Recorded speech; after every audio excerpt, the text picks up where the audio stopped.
경제주파수 심층 분석에 오신 걸 환영합니다. 오늘 우리는 지금 전 세계에 이목이 쏠린 하나의 숫자를 깊이 파고들어 보려고 합니다. 바로 금값이 사상 처음으로 온스당 5,000달러를 돌파했다는 소식인데요. 이건 단순히 숫자가 아닙니다. 우리가 알고 있던 돈의 규칙이 바로 우리 눈앞에서 바뀌고 있다는 강력한 신호일지도 몰라요. 맞아요. 그 그래프를 보면 정말 아찔할 정도죠. 그냥 뭐 완만한 상승 곡선이 아니라 마치 절벽을 오르는 것처럼 수직으로 치솟고 있어요. 이 현상을 보면서 많은 분들이 지금이라도 뛰어들어야 하나, 아니면 이거 곧 터질 거품의 꼭대기 아닐까 하는 고민으로 밤잠 설치고 계실 겁니다. 바로 그겁니다. 그래서 오늘 저희의 임무는 이 현상의 핵심을 파헤치는 겁니다. 금값은 도대체 왜 이렇게 폭등하는 걸까요? 달러 패권을 쥔 미국은 이걸 그냥 보고만 있을까요? 아니면 뭐 뒤에서 다른 그림을 그리고 있는 걸까요? 그리고 가장 중요한 질문이죠. 앞으로의 전망과 우리가 조심해야 할 함정은 무엇인지 그 본질을 한번 들여다보겠습니다. 좋습니다. 이게 아주 복잡하게 얽혀있는 문제인데 한번 제대로 풀어보죠. 자, 이 금값 폭등이라는 미스테리를 풀려면 가장 기본적인 단서부터 시작해야겠죠. 바로 경제학의 제1원칙, 수요와 공급입니다. 그런데 이 이야기에 공급 측면에는 아주 큰 반전이 숨어 있더라고요. 네, 바로 피크 골드 시대에 우리가 이미 진입했다는 사실이에요.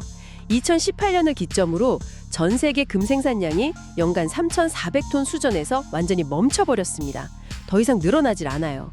멈췄다고요? 네, 이건 기술이 부족해서가 아니라 말 그대로 물리적인 한계에 부딪힌 겁니다. 물리적 한계라니요. 그러니까 우리가 게을러서가 아니라 지구가 가진 쉬운 금이 거의 바닥나고 있다는 뜻인가요? 정확히 그런 의미예요. 새로운 대규모 금광이 발견되지 않는 건 물론이고 기존 광산의 효율성도 급격히 떨어지고 있어요. 효율성이요? 예전에는 흙 1톤을 파내면 금이 한 10g씩 나왔다면 지금은 0.5g 정도밖에 안 나와요. 와, 20분의 1로 줄어든 거네요. 그렇죠. 더 깊이 파고 들어갈수록 비용은 눈덩이처럼 불어나는데 나오는 금은 줄어드니 생산량을 늘리고 싶어도 늘릴 수가 없는 겁니다. 그렇군요. 공급의 수도꼭지는 이미 잠겨버렸는데 수요 쪽에서는 그야말로 불이 붙은 상황이군요. 물론 2020년 팬데믹 이후 전 세계에 풀린 엄청난 돈도 중요한 배경이겠죠. 그건 이 현상을 이해하기 위한 기본 바탕이라고 할 수 있어요.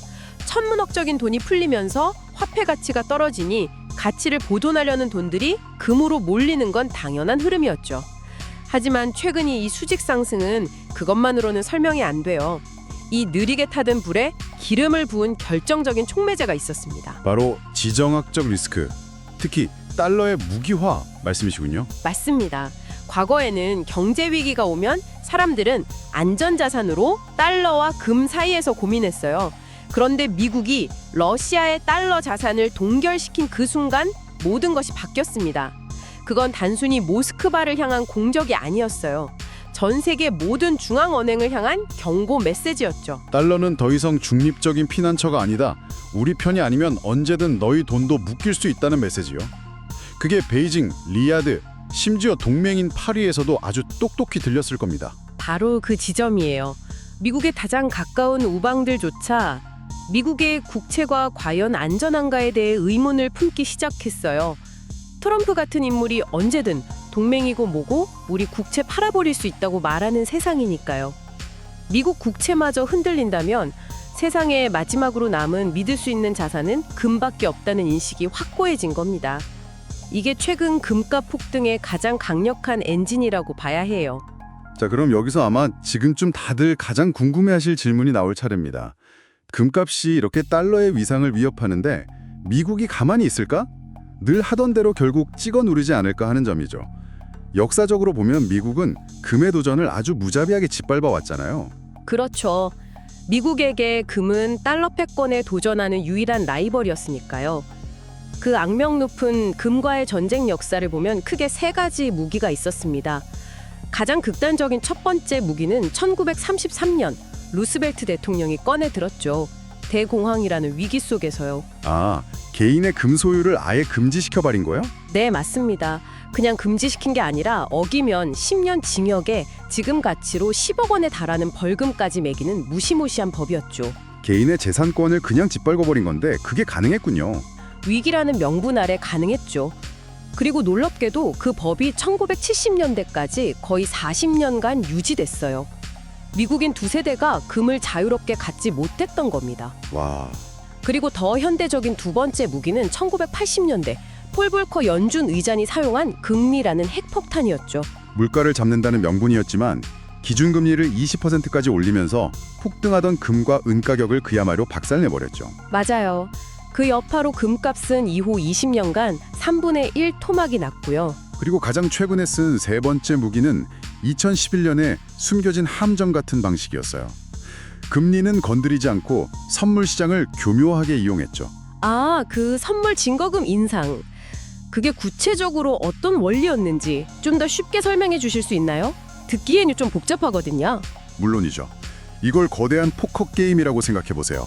포커 게임이요? 네, 금값이 오른다에 돈을 건 사람들이 잔뜩 있는데 판을 주관하는 하우스 격인 미국이 갑자기 규칙을 바꿔버린 거예요. 게임에 계속 참여하려면 판돈을 3배로 내라.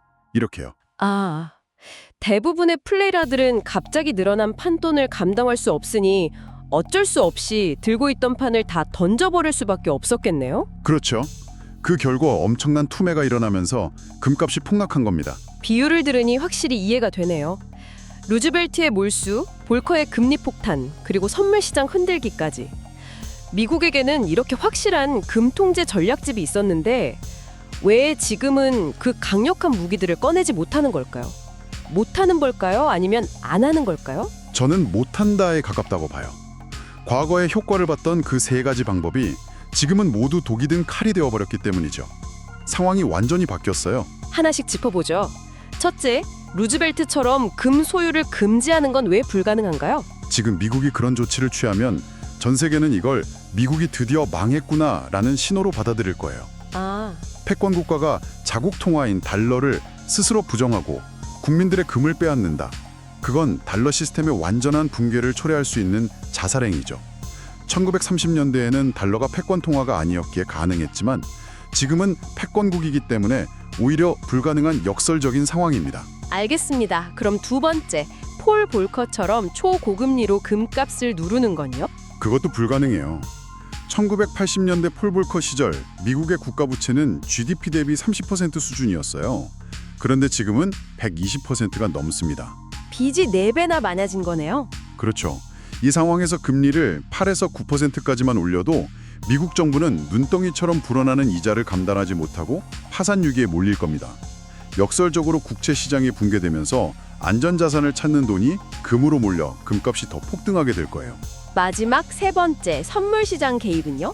그건 비교적 최근에도 썼던 방법인데요. 2011년과 지금의 가장 큰 차이는 진짜 금 내놔라는 요구가 강해졌다는 점이에요. 2011년에는 미국이 선물 시장에서 가격을 누르면 투자자들이 겁을 먹고 종이 계약서를 던지고 도망갔어요. 하지만 지금 미국이 똑같은 행동을 하면 어떻게 될까요? 중국, 인도, 브라질 같은 나라들이 땡큐 하면서 그 떨어진 가격에 종이금이 아니라 실물금을 싹쓸이해 갈 겁니다. 만약 실물금을 달라는 요구가 빗발치는데 미국의 금고가 사실 비어있다는 소문이라도 돌면 그야말로 대재앙이겠네요? 상상할 수도 없는 파장이 일겠죠. 금값은 통제불능으로 폭등하고 달러의 신뢰는 나락으로 떨어질 겁니다. 미국이 절대 감수할 수 없는 리스크죠. 자, 그럼 여기서 이야기가 정말 흥미로워집니다.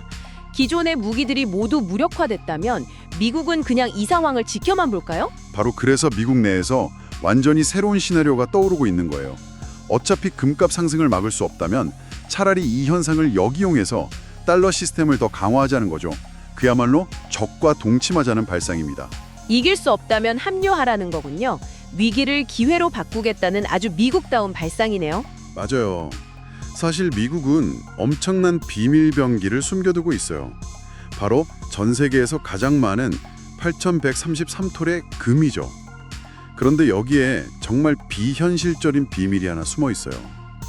이 막대한 금이 미국 정부 장부에는 온스당 42달러 22센트라는 가격으로 기록되어 있다는 겁니다. 잠깐만요. 다시 한번요. 42달러요. 지금 5,000달러인데 장부상으로는 괜찮은 스테이크 저녁 식사값보다 싸게 기록되어 있다는 거잖아요. 그렇죠. 이건 단순한 회계상의 문제가 아니라 미국의 다음 전략을 이해하는 핵심 열쇠가 되겠네요. 바로 그겁니다. 그래서 나오는 아이디어가 이 금의 가치를 현재 시세로 재평가하자는 거예요.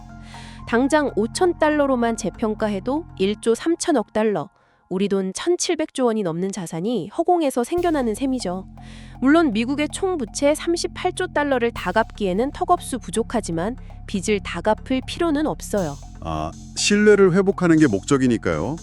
이 재평가된 금을 담보로 우리 달러는 이만큼의 실물금으로 뒷받침되고 있다라고 선언해서 달러에 대한 믿음을 강화한다는 개념이군요. 정확해요. 계산을 해보면 미국 부채의 10%를 금으로 보증하려면 금값은 온스당 14,000달러가 되어야 해요. 이 10%를 보증하려면 28,000달러까지 올라야 하고요. 이 말은 즉 미국이 금값 상승을 일정 수준까지는 용인, 심지어 내심 바라고 있을 수도 있다는 추론이 가능해지는 거군요. 다른 나라 통화 대비 달러 가치를 낮추긴 어렵지만 금에 대해서는 약달러를 용인하는 방식으로요. 이런 생각은 미국만 하는 게 아니겠군요. 물론이죠. 유럽은 이미 한 발 앞서가고 있어요. 독일, 프랑스, 이탈리아는 이미 외환 보유고의 70에서 80%를 금으로 채워놨습니다. 아, 그렇게나 많이요? 네, 심지어 네덜란드 중앙은행 총재는 우리 재무제표에 손실이 나도 괜찮다. 우리에겐 금을 재평가할 방법이 있으니까 라는 거의 고백에 가까운 발언을 하기도 했죠. 서방 세계 전체가 암묵적으로 금값 상승을 용인하는 분위기가 만들어지고 있는 겁니다. 하지만 이 거대한 계획에는 치명적인 변수가 하나 있어 보입니다. 바로 그 속내를 알 수 없는 존재, 중국이죠. 네, 이 원대한 시나리오의 아킬레스건이 바로 중국입니다. 공식 통계상으로 중국의 금 보유량은 미국의 4분의 1 수준에 불과해요. 하지만 시장에서는 아무도 그 숫자를 믿지 않죠. 그렇죠. 세계 최대 금 생산국이자 수입국인데 그 숫자는 말이 안 되죠. 실제로는 얼마나 될 거라고 보나요? 여러 분석을 종합하면 최소 1,000톤에서 많게는 5,500톤까지 추정돼요. 진짜 문제는 그 누구도 정확한 양을 모른다는 겁니다. 이게 바로 지정학적인 포커 게임의 핵심이에요. 미국은 금 재평가라는 아주 강력한 카드를 손에 쥐고 판을 흔들고 싶은데 상대방인 중국이 도대체 무슨 패를 들고 있는지 알 수가 없는 거죠. 만약 미국이 섣불리 재평가 카드를 썼는데 뚜껑을 열어보니 중국의 금 보유량이 미국과 비슷하거나 더 많다면 어떻게 되나요? 그건 미국에게 최악의 시나리오죠. 달러 패권을 강화하려다 오히려 위안화의 위상만 높여주는 자충수가 될 수 있으니까요. 중국이 의도적으로 보유량을 숨기는 이유가 바로 여기에 있습니다. 정확한 패를 보여주지 않음으로써 미국의 의사결정을 혼란스럽게 만들고 재평가라는 카드를 쓰는 걸 주저하게 만드는 고도의 심리전인 셈입니다. 정말 아슬아슬한 줄타기네요. 미국 입장에서는 금값이 오르는 게 필요하지만 중국의 진짜 패를 확인하기 전까지는 너무 빠르게 오르는 것도 두려운 딜레마에 빠져 있군요. 네, 이 차이나 리스크 때문에 미국 역시 금값 상승을 보며 마냥 웃을 수만은 없는 상황입니다. 자, 그럼 이 모든 복잡한 상황을 종합해서 지금 금 투자를 고민하는 분들을 위한 실질적인 조언으로 넘어가 보죠. 장기적으로는 오를 것 같다는 느낌이 강하게 드는데 분명 우리가 조심해야 할 함정들도 있겠죠. 당연합니다. 모든 자산이 그렇듯 위험은 항상 존재해요. 가장 큰 단기적 위험은 역시 과열입니다. 너무 짧은 기간에 너무 가파르게 올랐기 때문에 언제든 차익 실현 매물이 쏟아지면서 10%에서 20% 수준의 급격한 조정이 올 수 있어요. 그게 내일일지 한 달 뒤일지는 아무도 모르죠. 두 번째 위험은 뭘까요? 단순한 경기 불황이 아니라 2008년 금융위기 같은 심각한 경기 침체가 오는 경우예요. 불황 정도에서는 중앙은행이 돈을 풀 거라는 기대감에 금값이 오르지만 모두가 공포했다는 진짜 침체가 오면 현금만이 왕이 나는 심리가 모든 것을 지배합니다. 아, 모든 걸 다 팔고 현금만 쥐려는. 네, 그때는 주식, 채권, 금 할 것 없이 모든 자산을 팔아서 현금을 확보하려는 대시포켓시 현상이 나타날 수 있어요. 물론 그 이후에 다시 돈이 풀리면 급반등하겠지만 그 급락 구간을 견디는 건 정신적으로 매우 고통스러울 수 있습니다. 금이 너무 비싸다고 느끼는 분들은 대안으로 가난한 자의 금이라고 불리는 은을 생각하기도 합니다. 이건 어떻게 보세요? 은은 사자의 심장을 가진 투자자에게나 어울리는 자산이라고 말씀드리고 싶어요. 변동성이 금보다 훨씬 커서 오를 땐 2, 3배 더 오르지만 떨어질 때도 2, 3배 더 빠르게 떨어집니다. 더 위험한 자산이군요. 결정적으로 은은 금과 성격이 달라요. 은 수요의 절반 이상이 반도체, 태양광 패널 같은 산업용 수요입니다. 이건 경기가 나빠져 공장 가동이 줄면 은 수요도 함께 줄어든다는 뜻이죠. 아, 경기 불황에 금보다 훨씬 취약하겠네요. 네, 맞습니다. 안전자산으로서의 성격이 금보다 약하다는 점을 꼭 기억해야 합니다. 국내에서 장기 투자에 적합한 상품을 찾기 어렵다는 현실적인 문제도 있고요. 오늘 정말 깊은 이야기를 나눴네요. 한번 정리해볼까요? 금값 5,000달러 돌파라는 역사적인 사건은 피크골드라는 공급의 한계, 팬데믹 이후 넘쳐나는 유동성, 그리고 미국이 달러를 무기화하면서 촉발된 달러 불신이라는 세 가지 거대한 힘이 합쳐진 결과라고 볼 수 있겠습니다.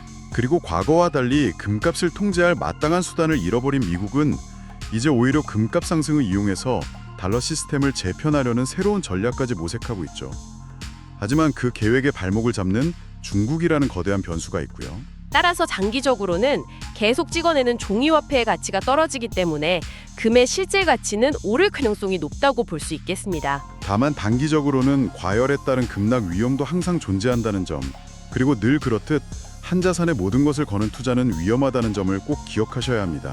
맞습니다. 오늘 분석은 여기까지입니다. 마지막으로 여러분께 생각해볼 만한 질문을 하나 던지며 마무리하고 싶습니다. 지금까지 우리는 주로 국가, 즉 중앙은행들의 움직임에 대해서만 이야기했습니다. 그런데 한번 상상해 보시죠. 수천억 달러의 현금을 보유한 애플, 구글, 마이크로소프트 같은 거대 테크 기업들이 인플레이션 방어를 위해 자산의 단 1%라도 금으로 보유하기 시작한다면 시장에 어떤 일이 벌어질까요? 흥미로운 관점이네요. 금 시장의 새로운 고래가 국가가 아닌 민간 기업이 되는 시대가 올 수도 있겠군요. 그렇습니다. 그렇게 되었을 때 금의 가치와 위상은 또 어떻게 변하게 될지 앞으로 지켜보는 것도 아주 흥미로운 관전 포인트가 될 겁니다.